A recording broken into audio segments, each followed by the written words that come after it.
శ్రీమాత్రే నమః. కొంతమంది అనుకుంటూ ఉంటారండి, మేమెంత మంచి వాళ్ళమో చెప్పలేము. కానీ మా మంచి ఎవరు గుర్తించడం లేదు.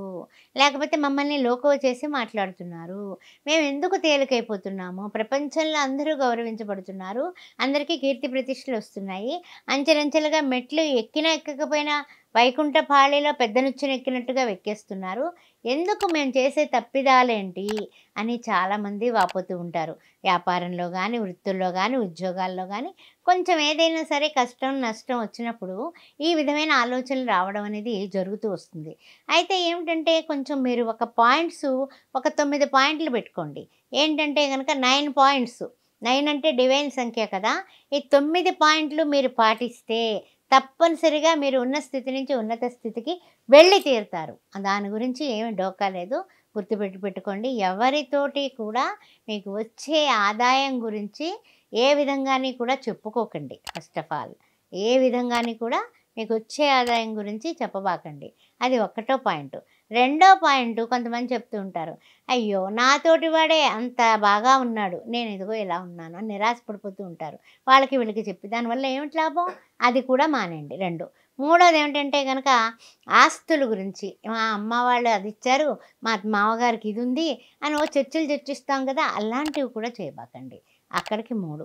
4 ఏంటంటే ఇప్పుడు ఏదైనా సరే ఇంట్లో అన్న తర్వాత చిన్నదో చిటికెదో గొడవ వస్తూ ఉంటుంది. ఆ గొడవల్ని పరాయి వాళ్ళతోటి అంటే మూడో వాడితోటి చర్చించకండి.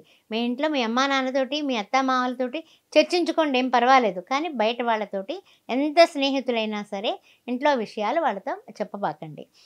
ఇంకొక విషయం ఏమిటంటే గనక నాకు ఈ రోగం వచ్చింది, నేను ఇన్ని మందులు వాడుతున్నాను, అది మంచిదా, ఇది మంచిదా, ఇది మంచిదా, అది మంచిదా అని డాక్టర్‌ని మార్చినట్టుగా స్నేహితులను కూడా రకరకాలుగా అడిగి దీనిలోంచి దానిలోకి దూకినట్లయితే గనక ఔషధ సేవనం గురించి కూడా చెప్పకండి. అది కూడా గుట్టుగానే ఉంచండి. తర్వాత కొంతమంది ఏమిటంటే గనక మనం ఫోన్ చేస్తే ఫోన్ ఎత్తరు. తర్వాత మనం వాళ్ళకి సరిగా మన పట్ల రెస్పాండ్ కారు. అది ఇంకొకళ్ళతో మీరు పంచుకోబాకండి. అది కూడా మనకి లోకువే చేస్తుంది. తర్వాత ఇంకొక విషయం ఏమిటంటే గనక మనకి జరిగేటటువంటి ఏదైనా సరే అంటే ఎవరైనా సరే మనం వెళ్ళగానే బ్రహ్మాండంగా రిసీవ్ చేసుకొని మనకి చక్కగా పసుపు, కుంకుమ పెట్టి అలా హడావిడి చేస్తారు చూడండి. అవన్నీ కూడా అందరితోటి వాళ్ళు ఇలా చేశారు, నేను ఇంత గొప్పవాడిని, అంత గొప్పదాన్ని అట్లాంటి మాటలు చెప్పకండి. అది కూడా ఈర్ష్య, అసూయ, ద్వేషం కలిగిస్తాయి జనాల్లో. ముఖ్యంగా చెప్పాల్సింది ఏంటంటే మనం మంత్రాలు ఉపదేశం పొందుంటాం కదా! ఆ మంత్రాలు ఏమిటి అనేది ఇంకొకళ్ళతో పంచుకోబాకండి. ఈ విధంగా మనకి ఏ విషయంలోనైనా సరే మనము ఈ విషయాలు 9 విషయాల్లోని కూడా ఎవరితోటి మనం చర్చించకుండా ఉన్నట్లయితే తప్పనిసరిగా భగవంతునితో మాత్రమే మనం ఫ్రెండ్‌షిప్ చేద్దాం.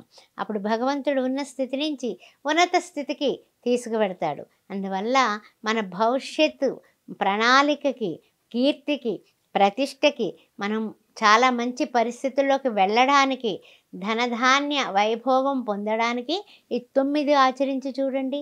ఈ 9 మెట్లు మీరు ఎప్పుడైతే ఎక్కారో ఆటోమేటిక్‌గా భగవంతునికి ఇష్టమైనటువంటి వాళ్ళుగా మిగులుతారు. ఓం శ్రీమాత్రే. ఓం శ్రీమాత్రే నమః. ఆస్ట్రో భాగ్యలక్ష్మి అనే ఈ ఛానల్ సబ్స్క్రైబ్ చేశారా? చేయకపోతే వెంటనే చేయండి. అంతేకాకుండా మన వాళ్ళందరికీ కూడా షేర్ చేయండి. తర్వాత ఇంకా పైగా మీరు ఏదైనా జాతకాలు సంబంధించినటువంటి డౌట్స్ ఉన్నా, తర్వాత ఏదైనా సరే విశేషమైనటువంటి ముహూర్తాలు పెట్టాలన్నా, ఏ విషయంలోనైనా సరే జాతక చక్రాలు వేయాలన్నా, సెక్షన్‌కి ముహూర్తం పెట్టాలన్నా మీరు నన్ను సంప్రదించవచ్చు. అదేవిధంగా మీకు కుంభ వివాహం, కదలి వివాహాలు కావాలన్నా కూడా 9866044439కి మీరు వాట్సాప్ చేయొచ్చు. అంతేకాకుండా ముఖ్యమైనటువంటి విషయం ఏమిటంటే శ్రీ సౌభాగ్య మ్యారేజ్ బ్యూరో 15 సంవత్సరాలుగా నడిపిస్తూ ఉన్నాము. 16 సంవత్సరంలో అడుగుపెట్టాము. అందువలన మీరు మీ వాళ్ళు ఎవరికైనా సరే వివాహానికి యువతీ యువకులు మీ ఇంట్లో ఉంటే కనుక బంధుమిత్రులు ఎళ్ళల్లో ఉన్నా కూడా హిందువులైతే చాలు, సంబంధాలు అన్ని వర్ణాల వాళ్ళకి ఇక్కడ లభిస్తాయి. ఆ విషయం గుర్తుపెట్టుకోండి. తప్పనిసరిగా క్రింది నెంబర్లో మీరు సంప్రదించండి. ఓం శ్రీ మాత్రే నమః. సకల విజయాలు శుభాలు కలుగుగాక.